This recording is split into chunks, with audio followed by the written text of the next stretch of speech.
Hello students. आज फिर से 1799 जो दरोगा मेंस होने वाला है उसका वीडियो फिर लेकर के आए हैं। इसीलिए आप लोग ध्यान पूर्वक देखेंगे, बहुत इंपॉर्टेंट क्वेश्चन है और यह क्वेश्चन जो है एग्जाम में हुबहू छपने वाला है। इसीलिए आप लोग जो हम बता रहे हैं यहाँ आप लोग देखिएगा और सुनिएगा ध्यान से। चलिए चलिए बिना बात करते हुए फर्स्ट क्वेश्चन को देखते हैं। चलिए पहला क्वेश्चन है कि सौर ऊर्जा से रासायनिक ऊर्जा में रूपांतरण का उदाहरण है प्रकाश संश्लेषण, नाभिकीय संयंत्र, फोटो सेल, मिश्र कौन है।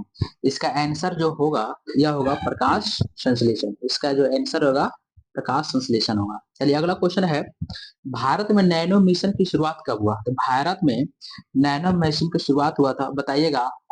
आप लोग कमेंट में जवाब दीजिएगा। 2004, 2006, 2010, 2007। इसका आंसर जो होगा यह 2007 हो जाएगा। इसका आंसर क्या हो जाएगा? 2007 हो जाएगा।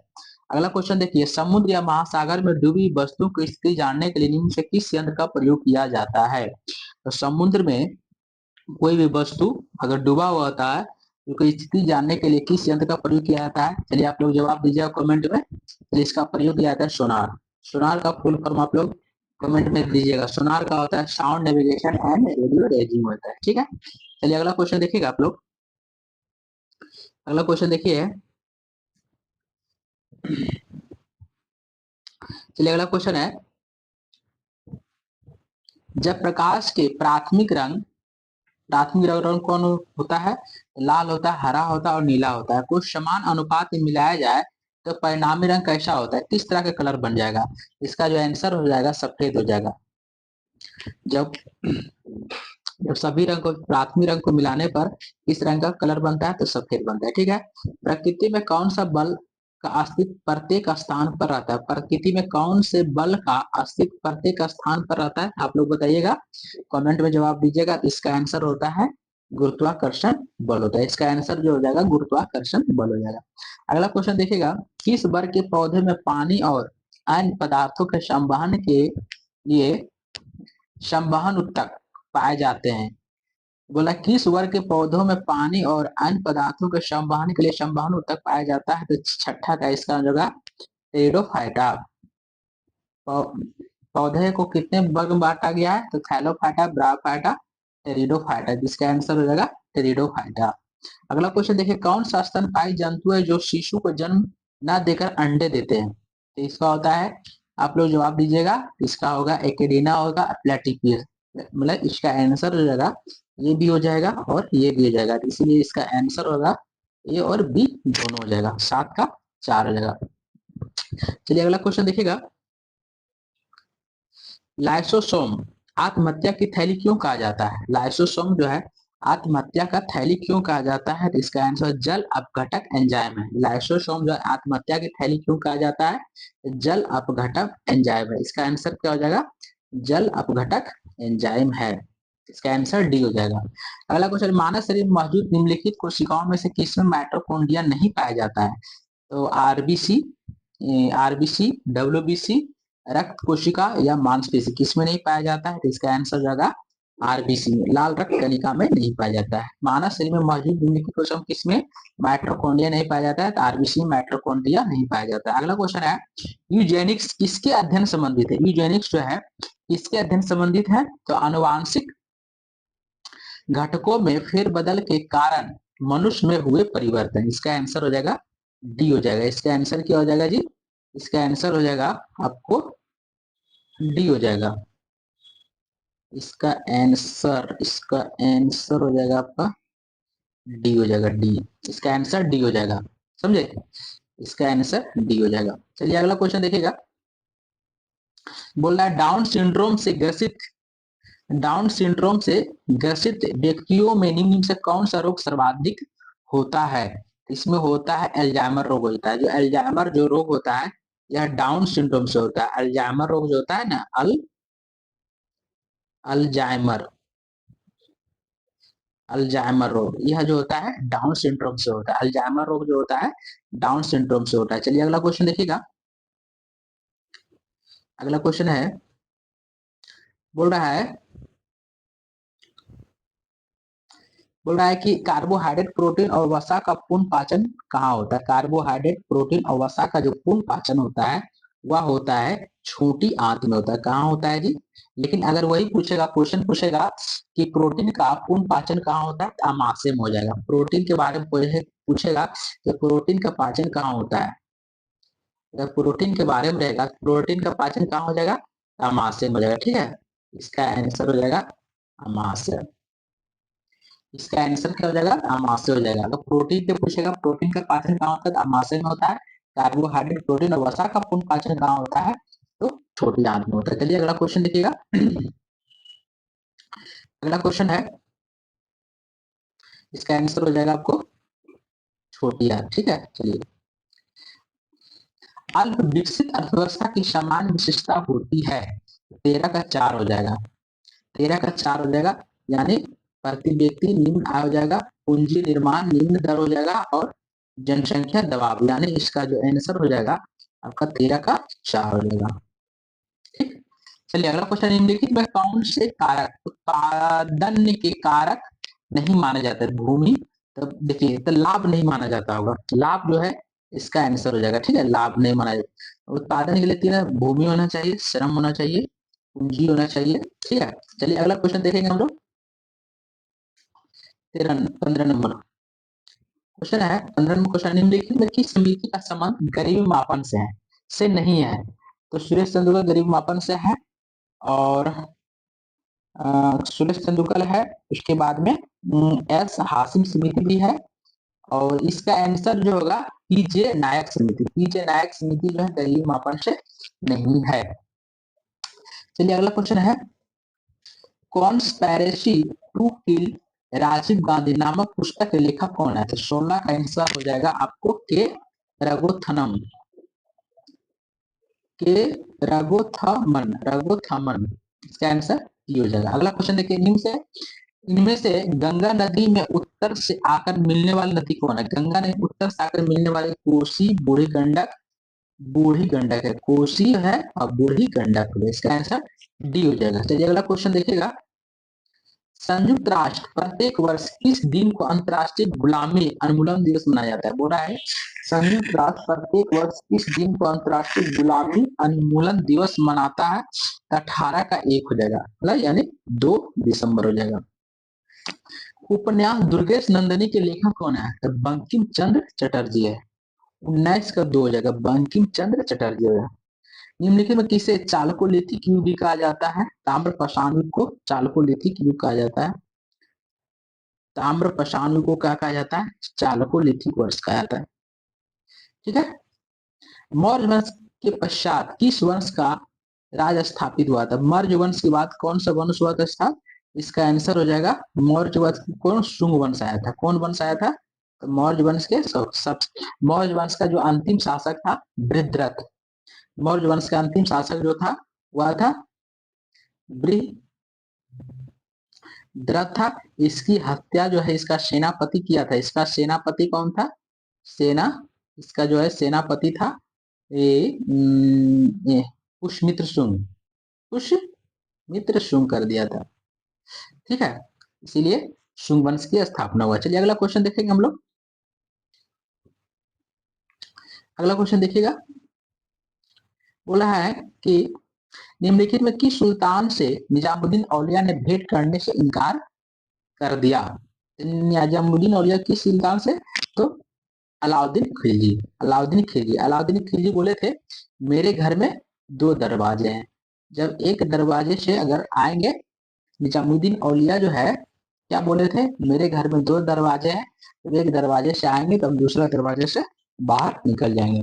लेकिन एक तो और था, जब जीएसटी जब बंगाल अभियान जीत कर आ रहा था, निजामुद्दीन औलिया को बोला कि आप दिल्ली खाली कर दीजिए, लेकिन क्या हुआ, वह दिल्ली आने से पहले अफगानपुर नामक स्थान पड़ता है, वहां इसी बीच के उपलक्ष्य में वहां भव्य स्वागत किया गया था, और वहां से वहीं क्या हुआ, अफगानपुर में ही वह लकड़ी से दबकर मर गया। इसीलिए पहले बोला हनुल दिल्ली दूरस्थ, अभी दिल्ली दूर है। चलिए, जयप्रकाश नारायण निम्नलिखित में किस आंदोलन संबंधी थे, जयप्रकाश नारायण इस आंदोलन संबंधी थे, तो भारत छोड़ो आंदोलन, भारत छोड़ो आंदोलन, तो भारत छोड़ो आंदोलन कब हुआ था, तो 1942, 8 अगस्त 1942, 8 अगस्त या 9 अगस्त हुआ था 1942 को हुआ था। याद रखिएगा 8 अगस्त 1942 या 9 अगस्त 1942 को हुआ था।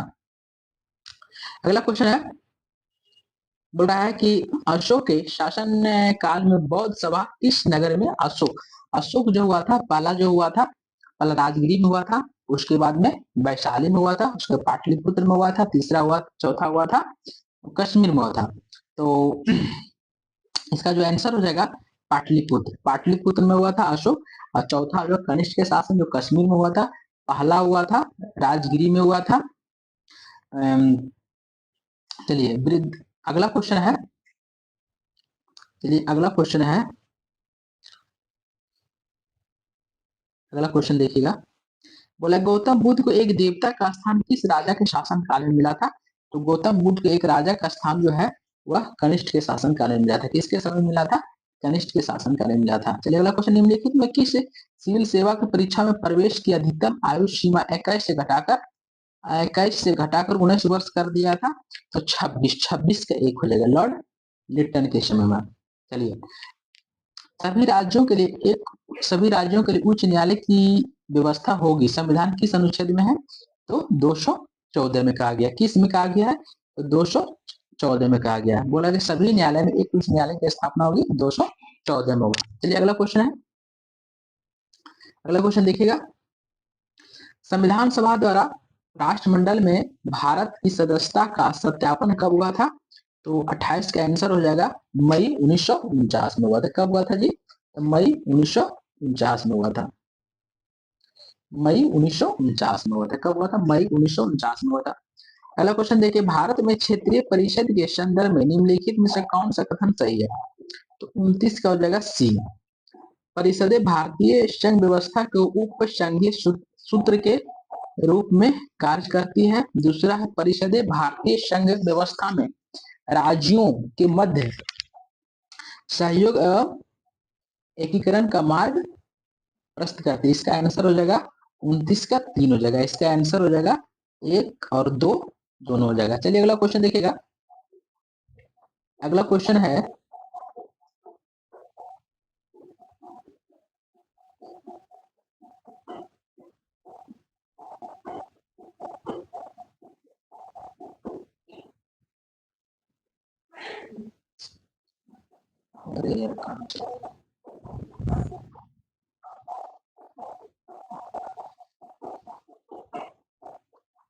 चलिए अगला क्वेश्चन देखिएगा।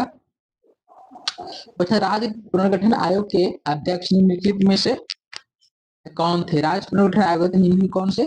तो फजल अली थे। कौन थे? तो फजल अली थे। इसका आंसर हो जाएगा ए, फजल अली थे। अगला क्वेश्चन, निम्नलिखित में कौन सा कथन गलत है?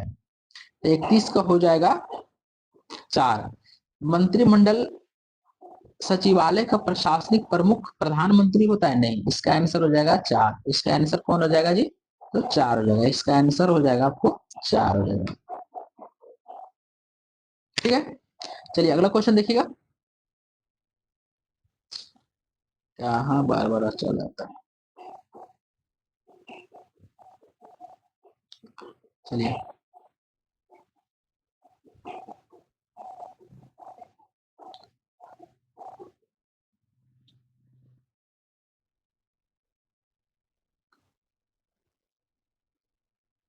चलिए फर्स्ट 32 नंबर क्वेश्चन देखिए। 32 नंबर क्वेश्चन बोल रहा है,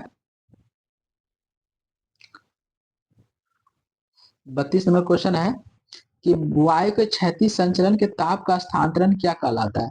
तो क्षैतिज के ताप का जो स्थानांतरण कहलाता है वह कहलाता है अभिवहन कहलाता है। क्या कहलाता है? इसका आंसर हो जाएगा अभिवहन। इसका हो जाएगा अभिवहन। निम्नलिखित में से कौन सा कथन पार्थिव विकिरण के संबंध में सही है? तो 33 के 2 हो जाएगा। 33 के 2 हो जाएगा। इसका आंसर हो जाएगा आपको 2 हो जाएगा। क्या हो जाएगा इसका आंसर जी? तो 2 हो जाएगा। 33 का हो जाएगा 2 हो जाएगा। 33 का 2 हो जाएगा। चलिए अगला क्वेश्चन देखिएगा। अगला क्वेश्चन देखिएगा,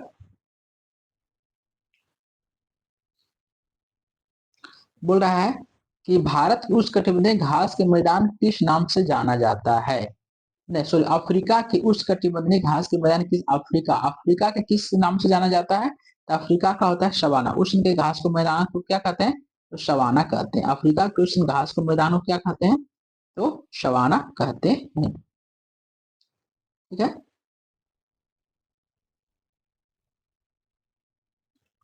क्या कहते हैं? सवाना कहते हैं। चलिए अगला क्वेश्चन देखिएगा। बोला भूकंप तीव्रता को किस नाम से जाना जाता है? भूकंप तीव्रता को किससे मापा जाता है? तीव्रता को किससे मापेंगे?